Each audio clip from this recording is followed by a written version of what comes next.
Olá pessoal, Anderson Montenegro aqui. Hoje vamos falar a gratidão e o hábito de se vitimizar. Uma das coisas mais importantes na vida de qualquer pessoa é quando ela assume a responsabilidade pela sua própria vida, pelas coisas boas que acontecem e pelas coisas ruins. E isso é uma maneira muito difícil de viver para quem está acostumado a se vitimizar. Isso é uma indústria, né? A indústria da vitimização. Eu li uma vez um livro do Tony Robbins, de um cara que estava bêbado, foi dirigindo com uma espingarda no meio das pernas dele, né? Dirigindo o carro com uma espingarda aqui apontando para o banco. E bêbado, não sei qual foi a situação lá, mas a arma acabou disparando na perna dele, em outra parte, não me lembro exatamente, tá? E ele processou a empresa, não sei se era Winchester, outra empresa fabricante de armas aí, e ganhou. Então, assim, é um mercado que gera muitos milhões. Muitos advogados se fazem em cima de pessoas que gostam de se vitimizar, né? Então, é uma tendência de pessoas fracas, tá? Claro que em algumas situações, realmente, os advogados precisam defender vítimas reais, tá? Mas a maioria das pessoas que vão para os tribunais, acompanhadas de seus advogados, são vítimas, entre aspas, pseudo-vítimas, né? Se fazem de vítimas para tentar tirar uma fatia de alguém que elas acham que as prejudicou quando não prejudicou. Eu vou citar um caso aqui de uma experiência pessoal, tá? Eu trabalhei no Magazine Luiza, eu era auditor fiscal do Magazine Luiza. E auditor fiscal é a pessoa que conhece o estoque, né? Sumiu uma geladeira, eu sei onde é que tá, vou lá, procuro no sistema onde é que... Acabo achando. E cuidava do estoque, despachava o estoque, enfim. E lá nessa empresa tinha um rapaz, que era um colega meu, e ele tinha uma deficiência no olho. E trabalhávamos à noite, no turno da noite. Então, à noite era um pouco mais liberado, não tinha os chefões da RH, não tinha os diretores e tal. E esse rapaz, com um problema no olho, ele começou a pegar a empilhadeira para trabalhar. Empilhadeira, aquela que levanta os pallets e tal. Como era à noite e o encarregado era amigo dele, ninguém falou nada. Então ele pegou a experiência na empilhadeira e começou a trabalhar na empilhadeira, mesmo tendo defeito no olho, né? Enfim, esse não é o detalhe lá na frente, onde eu vou entrar sobre vitimização e tal. E ele começou a trabalhar na empilhadeira, ele era como é que se fala? Estoquista. Pessoa que, né, pegava a mercadoria, colocava no pallet, levava lá para a doca, da doca entrava um caminhão e ia embora. E aí disso para o operador de empilhadeira era um salto, porque ele ia ganhar um pouquinho mais e tal, não ia fazer força, porque quem ia fazer força era a máquina, né? Enfim, e aí ele teve essa chance da empresa, né? Mesmo com um problema no olho dele, não podendo pilotar aquela máquina, deram a chance para ele trabalhar, porque a noite era mais liberado e tal. Só que ele teve que fazer a folga de alguém de dia. Alguém de dia faltou e mudou o turno dele, né? Então, no dia que ele foi trabalhar de dia, redundância, né? Ele quase atropelou uma moça do RH. Ele bateu com a empilhadeira numa coluna daquela e quase esmagou a moça, e ela levou um susto, ela olhou pro cara e disse, peraí, mas esse cara tem um problema no olho e tá trabalhando na empilhadeira, que perigo é esse, né? Como era de dia, a coisa mudou de figura, né? De noite poderia, porque era uma coisa mais liberada, mas de dia tava todo o pessoal da RH, tava os diretores, enfim. E aí acabou que o RH mandou uma ordem pro chefe dele à noite para ele não poder mais trabalhar com a empilhadeira, por causa do problema dele, para não causar acidente, enfim. Como o salário dele aumentou, não poderia baixar o salário, e não poderia ser reutilizado onde ele estava antes, né, que era como estoquista, né? Ele foi reenquadrado, remanejado no escritório, entendeu? Aí depois a empresa, o Magazine Luiza que eu trabalhava era um centro de distribuição, não era loja lá, um produto final, não, era um centro de distribuição, né? Todos os produtos lá, um armazém gigante. Ele tinha duas cidades, de tão grande que era. Mas só que aí, por uma questão de logística, aluguel muito caro, eles juntaram os dois centros de distribuição num lugar só. Então, de 200 funcionários, encolheu para 100. E muitos foram mandados embora, né? E quem queria ser mandado embora por demissão voluntária, era só demonstrar interesse em ser demitido que eles mandavam embora. Porque eles iam realmente mandar muita gente embora e quem se voluntariasse, quer ser demitido? E eu fui, que eu estava cansado de trabalhar de madrugada, era um serviço legal, gostava de trabalhar na empresa, foi um dos melhores empregos que eu tive, tá? Uma empresa muito boa de trabalhar. Só que por trabalhar de madrugada, e sempre chegar às 5 horas da manhã, aquilo estava me estressando. Então eu entrei na fila de voluntários para ser demitido. E no dia que eu fui receber a minha rescisão, tava esse rapaz lá, do olhinho com problema lá, né? E aí eu perguntei, recebeu tudo certinho, cara? Se não, recebi tudo certinho. E tá, e aí depois dos 3 meses, 4 meses, não, um pouquinho mais, tá? Foi seguro-desemprego 6 meses, né? Então depois de uns 7 meses ele apareceu lá em casa. Bateu palma, daí eu fui entender ele. Eu disse, Anderson, ele falou comigo, né? Anderson, eu vou botar o Magazine no pau e queria que tu fosse vir testemunha pra mim. Como assim, por quê? Não te pagaram tudo certinho? Perguntei, né? Pagaram, mas aí, cara, lembra que nós ficávamos até de madrugada, e aí, papapá.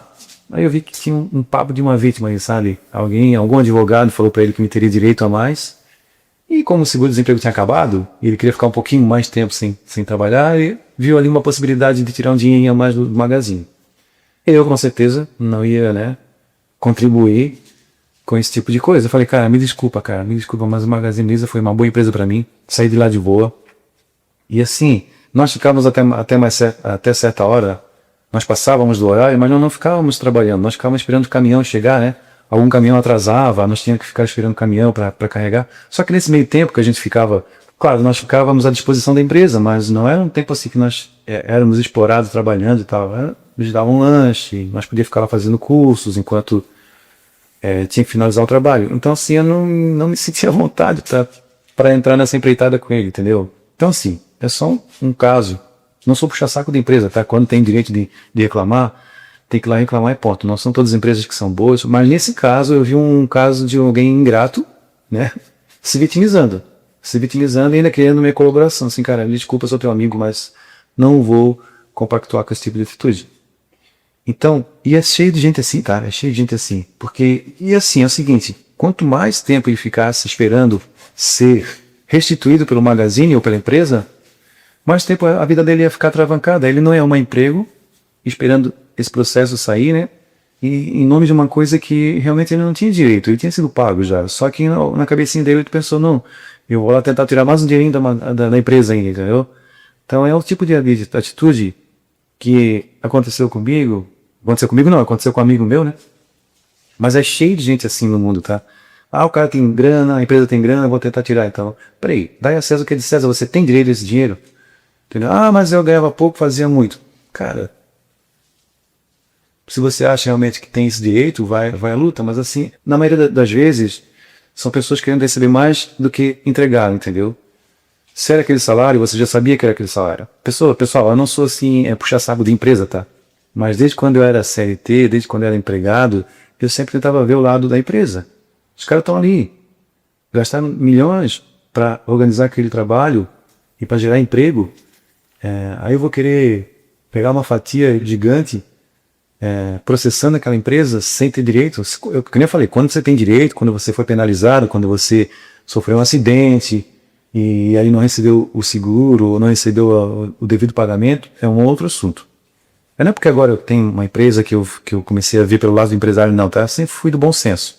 É o bom senso, cara. Você tem direito, tudo bem. Mas se você não tem, vai à luta, toca a sua vida para frente. Enquanto você vai ficar esperando esse processo se resolver, sua vida não vai se desenrolar, você vai ficar preso energeticamente àquela situação, e o novo não vai vir para você, porque você está se vitimizando. Então assim, e é cheio de advogado com a orelha de pé, esperando uma vítima para entrar com o processo e tentar tirar dinheiro de alguém que tá produzindo, né? É ótimo que exista alguém para defender as vítimas, é ótimo. Existem realmente vítimas nesse mundo? Realmente existem.